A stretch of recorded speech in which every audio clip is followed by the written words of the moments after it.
विपक्ष के तमाम हंगामे के बाद भी वंदे मातरम बिल पास हो गया है। भले ही यह बिल संसद के दोनों सदनों में पास हो गया हो, लेकिन ओवैसी ने इसके बाद की एक नई परेशानी का जिक्र कर दिया है। असदुद्दीन ओवैसी ने ऐसी बात का जिक्र किया है जो कहीं न कहीं आने वाले दिनों में परेशानी का कारण जरूर बनेगी और एक नए विवाद को भी जन्म दे सकती है। तो आइए सुनते हैं ओवैसी ने अपने बयान में क्या कहा। जब आप वंदे मातरम पढ़ते हैं तो वो तो एक भगवान और देवी के बारे में पूजा की बात है। उसमें ये लोग तो देश की आजादी में हिस्सा ही नहीं लिए ना।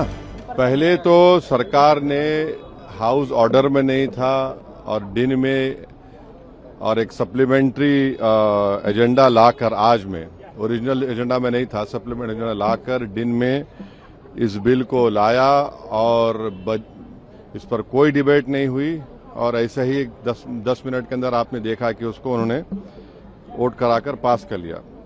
सवाल ये पैदा होता है कि जब आप नेशनल ऑनर की बात करते हैं, नेशनल ऑनर कहाँ गया था जब चीन हमारी जमीन पे कब्जा करके बैठा हुआ है? नेशनल ऑनर कहाँ गया था जब प्रधानमंत्री 2015 में कोरिया गए थे और बोले कि भारत के लोग शर्मिंदा होते हैं बोलने के लिए कि वो भारत से आए।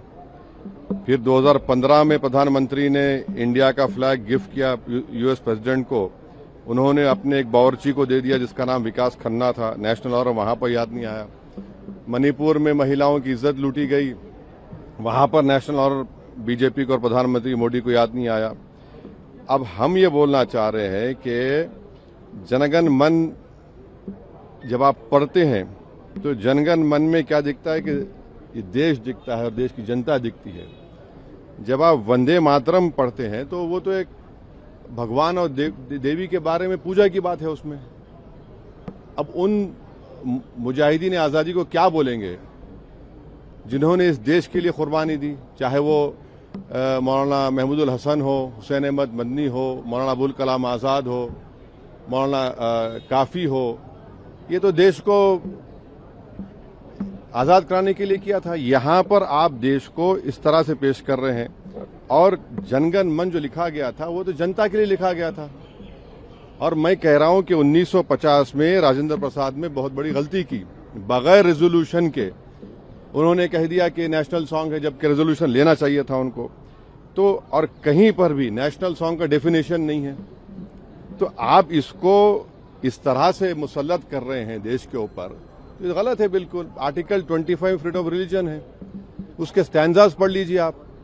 मैं एक मुसलमान हूं, मैं सिवाय अल्लाह के किसी की इबादत नहीं करता हूं।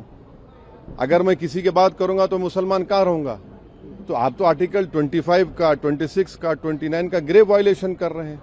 और ये बता दीजिए, ये संघी आरएसएस के लोग कभी वंदे मातरम पढ़े? ये लोग कहाँ पढ़े बताइए? माफीनामे लिख रहे थे और हिंदू महासभा और मुस्लिम लीग तो फौज जमा कर रहे थे अंग्रेजों को देने के लिए। आपने कभी जिंदगी में पढ़ा ही नहीं। और आखिरी बात, हमारा संविधान का जो प्रियम्बल है वो किससे शुरू होता है? वी द पीपल, भारत माँ से नहीं शुरू होता है ना। कहाँ शुरू होता है? तो आप तो ये तो बिल्कुल ही संविधान के खिलाफ, उन मुजाहिदीन आजादी के खिलाफ, और जो काम बोस नहीं किए, रविन्द्रनाथ टैगोर नहीं किए, वो काम आप ये कर रहे हैं। जो कमेटी बनाई गई थी उन्होंने कहा कि नहीं। तो ये सब मकसद एक ही है कि इस देश को एक हिंदू थियोक्रेटिक कंट्री बनाया जाए। हम इसकी मजम्मत करते हैं, कंडेम करते हैं। और बीजो इमानुएल का जजमेंट आज भी रेलेवेंट है और कल भी रेलेवेंट रहेगा। हाँ, देखिए, संविधान में बीजो इमानुएल का जजमेंट है। आर्टिकल 19 और 25 क्लियरली बोलता है कि आपकी भारत से मोहब्बत एक गाना गाने से नहीं होती है। आप पढ़ लीजिए वो जजमेंट, सुप्रीम जजमेंट। और संविधान का पहला सफा क्या कहता है, पेज क्या कहता है? Liberty of thought, expression, belief, faith and worship. आप कैसे किसी को मजबूर करेंगे एक देवी देवता को इबादत करो? अच्छा, जो लोग सिख धर्म के हैं, जो लोग किसी खुदा को नहीं मानते, एथिस्ट हैं, उनको क्या करेंगे आप? तो ये इस तरह की हरकत इसलिए की जा रही है कि इस देश को एक हिंदू राष्ट्र बनाना चाहते हैं। तो ये बात है। हसरत मोहानी ने इनकलाब जिंदाबाद का नारा दिया था। आप हसरत मोहानी को बोलेंगे आप? हाँ? क्विट यूसुफ मेहर अली ने क्विट इंडिया का नारा दिया था, संगी तो नहीं थे, उनको क्या बोलेंगे आप? हैदराबाद में आप आइए, पहला कैदी काला पानी का मौलवी अलाउद्दीन थे, मक्का मस्जिद के इमाम थे। रमजान का महीना था, जुम्मे का खुतबा देकर उन्हें जनता को लेकर गए ब्रिटिश रेजिडेंसी के पास और उनको गिरफ्तार किया गया। तुरेबाज खां उनके साथ थे, उनकी लाश 10 दिन तक सुल्तान बाजार लटकती रही। उनको क्या बोलेंगे आप?